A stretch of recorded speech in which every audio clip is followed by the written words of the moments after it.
एक लाडली बेटी थी। एक पारिवारिक कहानी। सेठ धनीराम शहर के प्रसिद्ध और सबसे धनी व्यापारी थे। उनके यहाँ नौकर चाकरों की पूरी टोली रहा करती थी। भगवान की कृपा से उनके घर लक्ष्मी धन वर्षा करती थी। सेठ धनीराम की एक सुंदर, सुशील और शिक्षित बेटी थी जिसका नाम कल्पना था। कल्पना अपने माँ बाप की इकलौती संतान थी, इसलिए लालन पालन में किसी प्रकार की कमी नहीं हुई। माँ बाप का प्यार भी बराबर मिलता रहा। सेठ के जीवन में किसी भी प्रकार की कोई चिंता नहीं थी, किंतु कहते हैं जिसके घर बेटी जन्म लेती है उसके घर माँ बाप को चिंता होने ही लगती है। कल्पना पढ़ लिख कर शादी के योग्य हो गई थी। माँ बाप को कल्पना की शादी की चिंता सताने लगी। जगह जगह योग्य वर ढूंढने के लिए रिश्ते नाते के लोगों को लगाया गया। काफ़ी तलाश के बाद 2.5 साल के बाद एक योग्य वर बृजपाल की तलाश हुई। बृजपाल चौधरी सत्येंद्र का पुत्र है। नाम से ही पता चलता है कि चौधरी सत्येंद्र धन से भी चौधरी है। सेठ धनीराम ने चौधरी सत्येंद्र से अपनी पुत्री कल्पना के लिए बृजपाल से ब्याह कराने की बात की। चौधरी सत्येंद्र ने कल्पना से अपने पुत्र के विवाह का आश्वासन सेठ को दिया। चौधरी जानता था कि सेठ की कोई और संतान नहीं है। कल्पना उसकी इकलौती संतान है और सेठ की उम्र 50 साल से ऊपर है, अर्थात अब उसकी कोई संतान नहीं हो सकती। ऐसा लालच उसके मन में आया और उसने विवाह के लिए तत्काल हाँ कर दिया। लगन मुहूर्त देखकर दोनों ओर से खूब उत्साह और जोश के साथ विवाह किया गया। सेठ धनीराम की इकलौती बेटी का विवाह था, इसलिए सेठ धन का लोभ नहीं कर रहे थे। वह जी खोलकर अपनी बेटी की शादी में धन लुटा रहे थे, अर्थात खर्च कर रहे थे। चौधरी सत्येंद्र भी जानते थे कि उनके पास धन का भंडार आ रहा है, इसलिए वह भी सामर्थ्य से ज़्यादा विवाह में खर्च कर रहे थे। कल्पना और बृजपाल का विवाह संपन्न हुआ। दोनों अपने वैवाहिक जीवन को जी रहे थे। कल्पना भी अपने ससुराल में खुश थी और ससुराल वाले भी कल्पना के स्वभाव से प्रसन्न थे। कल्पना के स्वभाव से रिश्तेदारों में भी कोई नाराजगी नहीं थी। सभी कल्पना के स्वभाव की तारीफ करते हुए कहते, इस जैसा बहू मिलना मुश्किल है।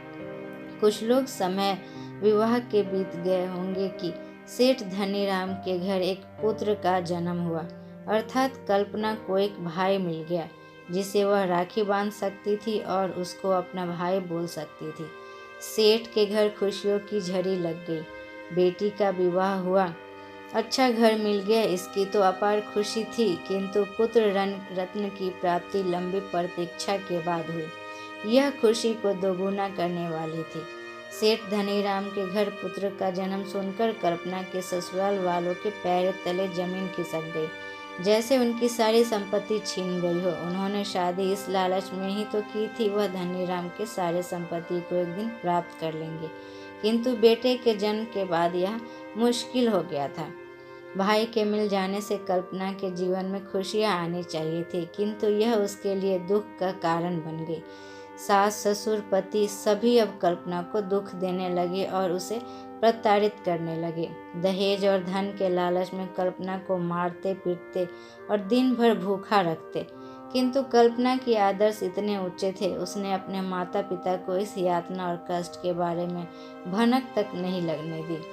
सेठ कल्पना से मिलने और अपने बेटे की छठी अर्थात नामकरण संस्कार में निमंत्रण देने के लिए खुशी खुशी ससुराल पहुँचे। चौधरी और बृजपाल सेठ को देखकर असमंजस में पड़ गए कि वह कल्पना से कैसे मिलवाएंगे। सेठ सभी घटना को जान जाएगा और हमारे विरुद्ध कार्रवाई कर सकता है। तत्काल उन्होंने निष्कर्ष निकाला और कल्पना को समझा दिया, किसी भी प्रकार की बात अपने पिता को बताए तो अच्छा नहीं होगा। अनेकों प्रकार की धमकियां देकर कल्पना को उसके पिता से मिलवाया गया। बेटी भी कर्तव्यनिष्ठ थी, उसके संस्कार पुराने थे, अर्थात वह जानती थी पिता के घर से डोली निकलती है और ससुराल से हरती। इसी आदर्शों से वह बंधी हुई थी। कल्पना ने पिता का खूब स्वागत सत्कार किया। बैठे बैठे अनायास उसकी आंखों से आंसुओं की धारा फूट पड़ी। पिता कुछ समझ पाते इससे पहले बेटी बोलती है, पिताजी यह मेरी खुशियों का आंसू है। बचपन से मैं भाई के लिए तरसती थी, अब जाकर मुझे एक भाई मिला है जिसकी कलाइयों पर मैं राखी बांध सकती हूँ। बस यही सोचकर मेरी आंखों से आंसू निकल गया। पिता को यह बात समझ नहीं आई। कुछ शंका और कुछ डर के कारण अधिक बातों को कुरेदा नहीं। सेठ नामकरण संस्कार में सभी को न्योता देकर अपने घर वापस लौट आए। नामकरण का दिन आ गया। चौधरी सत्येंद्र और बृजपाल दोनों को भी सेठ के यहाँ जाना था, किंतु उन्होंने वहाँ जाना स्वीकार नहीं किया और कल्पना को डरा धमकाकर वहाँ भेजने की साजिश करते रहे। दोनों के मानवीय मूल्य इतने गिर गए थे कि उन्होंने एक नवजात शिशु की हत्या करने का भी षड्यंत्र रच डाला। उस षड्यंत्र को पूरा करने के लिए किसी और का नहीं, कल्पना का ही प्रयोग करना चाहा। बृजपाल कल्पना की पिटाई करते हुए कहता है, या तो तू सदा सदा के लिए अपने मायके चली जा या अपने भाई का गला दबाकर हत्या कर दे, जिसके बाद उसकी सारी संपत्ति हमारी हो जाएगी। कल्पना ऐसा नहीं कर सकती थी। वह अपने खातिर किसी निर्दोष को सजा नहीं दे सकती थी। अपने ऊपर हजारों यातनाएं सह सकती, लेकिन किसी निर्दोष को सताना यह उसके संस्कारों में नहीं था। काफ़ी देर सोच विचार कर कल्पना ने एक अभूतपूर्व निर्णय लिया। कल्पना ने 3 पत्र लिखे। पहला पत्र अपने माता पिता के नाम, जिसे वह अपने जन्म देने के लिए धन्यवाद करती रही और सदा उनकी बेटी बनकर जन्म लेना चाहती और उनके गोद में खेलती, ऐसे भावों को प्रकट कर माफ़ी मांगते हुए उनसे अगले जन्म में मिलने की बात लिखती है। दूसरा पत्र ससुर के नाम, जिसे वह पिता के रूप में मानती थी और उनका सेवा भी की। अपने पिता से कम नहीं माना, किंतु उन्होंने अपनी बेटी के रूप में उन्हें कभी स्वीकार नहीं किया। इसके लिए वह अपने को ही दोषी मानती है और अपने ससुर से माफ़ी भी मांगती है कि अगले जन्म में फिर से एक अच्छी बहू बनकर आपके सामने आऊँगी।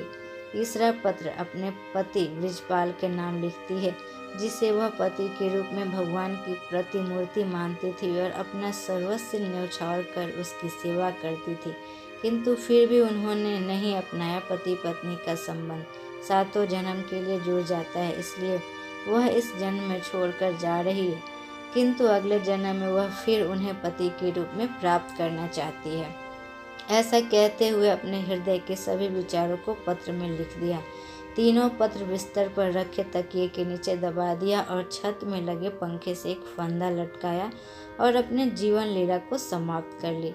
यह कल्पना के जीवन का दुखद अंत था। चौधरी सत्येंद्र के घर बहू की मृत्यु पूरे गांव में फैल गई थी। सेठ धनीराम को भी अपनी बेटी के न रहने की सूचना मिल गई थी। थाना पुलिस चौधरी बृजपाल और सत्येंद्र के घर मौजूद थी। सघन तलाशी और पूछताछ के बाद किसी प्रकार की कोई जानकारी नहीं मिल रही थी।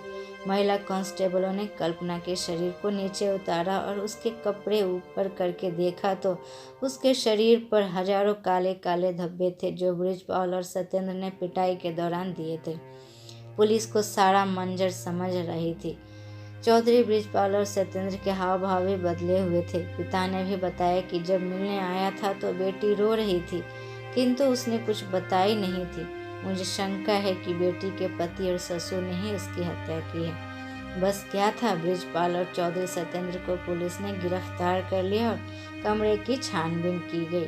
तकिए के नीचे रखे तीनों पत्र को पुलिस ने बरामद किया और उसमें लिखी हुई सभी बातों को पुलिस ने सबके सामने पढ़ा, जिसके बृजपाल और चौधरी सत्येंद्र के सभी यातनाओं का उजागर हुआ। गांव मोहल्ले सभी कल्पना के स्वभाव से परिचित थे और बृजपाल तथा सत्येंद्र के स्वभाव से भी। गांव वाले ने भी बृजपाल और सत्येंद्र के सभी राज खोल दिए। पुलिस ने कानूनन बृजपाल और सत्येंद्र चौधरी को गिरफ्तार किया। कोर्ट कचहरी हुई, जिसमें बृजपाल को मुख्य साजिशकर्ता माना गया और उसे आजीवन कारावास की सजा सुनाई गई। चौधरी सत्येंद्र को इस घटना में शामिल हुए साजिश में सहयोगी मानते हुए 9 वर्ष की सश्रम कारावास की सजा सुनाई गई। धन्यवाद। उम्मीद करती हूँ ये कहानी आपको पसंद आई होगी। अगर पसंद आई तो आप लाइक, शेयर और सब्सक्राइब करें।